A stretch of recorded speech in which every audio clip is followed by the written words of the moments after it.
Nous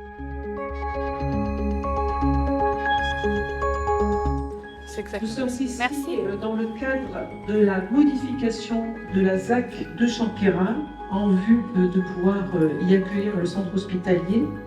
Nous sommes ici pour une réunion dite de concertation dans laquelle on ne s'y retrouve pas du tout en concernant le lieu d'implantation du nouvel hôpital du Diois. C'est la première réunion que j'assiste.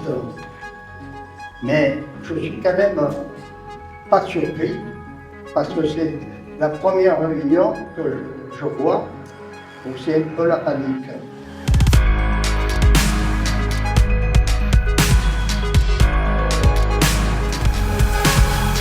On est quand même dans un endroit qui est reculé. On a un groupement hospitalier du territoire qui est le plus grand de France, qui regroupe Drôme, Ardèche, Vercors. Et en fait, tous les hôpitaux de référence sont dans la vallée. On ne joue pas à Tetris avec un outil de santé pour une population de 10 000 habitants.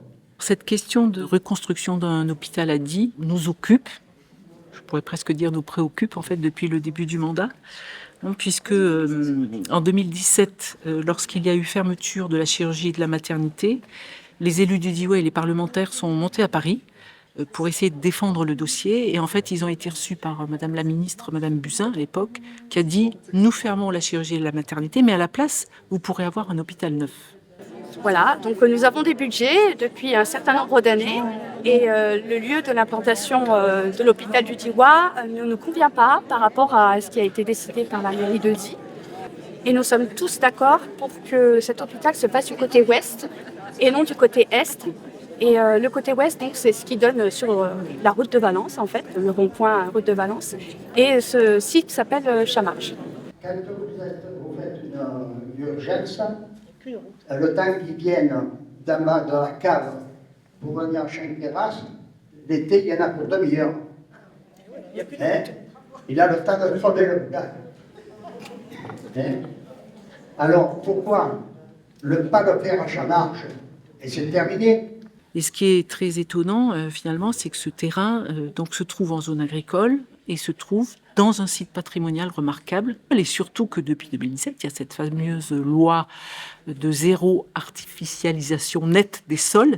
Et en fait, j'ai tout de suite vu que c'était un espace, en fait, qui était un espace protégé où l'État, à l'époque, avait dit « on n'y construira jamais ». Le plan local d'urbanisme prévoit la possibilité de construire sur des zones agricoles des équipements publics.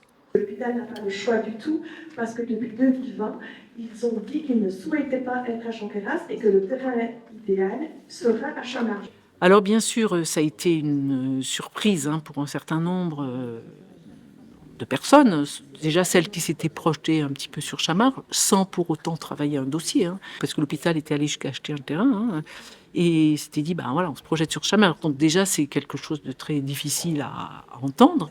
Nous avons bien compris qu'une partie de la population, et une partie d'entre vous surtout, est contre.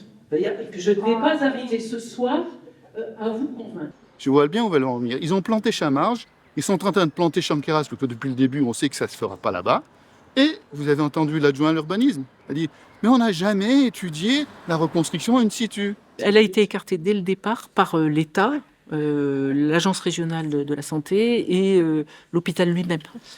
Notre travail à nous, collectivités, et notre responsabilité, et la responsabilité que nous avons prise, c'est de faire les études nécessaires et d'y mettre les financements nécessaires pour être sûr que Chanquera permet une installation d'un établissement hospitalier. Mais en réalité, vous travaillez contre nous. Vous ne travaillez pas pour l'hôpital, vous travaillez contre l'hôpital. Et nous...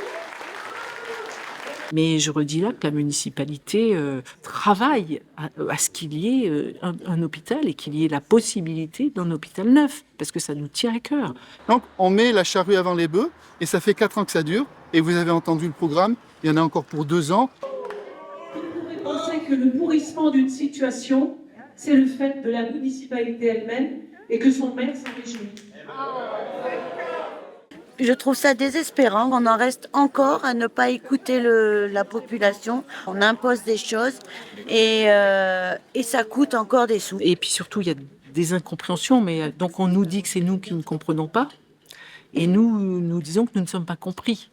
Et c'est un peu une situation qui perdure depuis des mois. Les femmes ne sont pas écoutées, nous ne pouvons que le déplorer.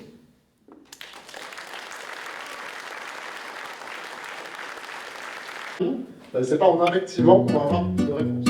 À des moments donnés, quand on attaque politiquement, je réponds politiquement.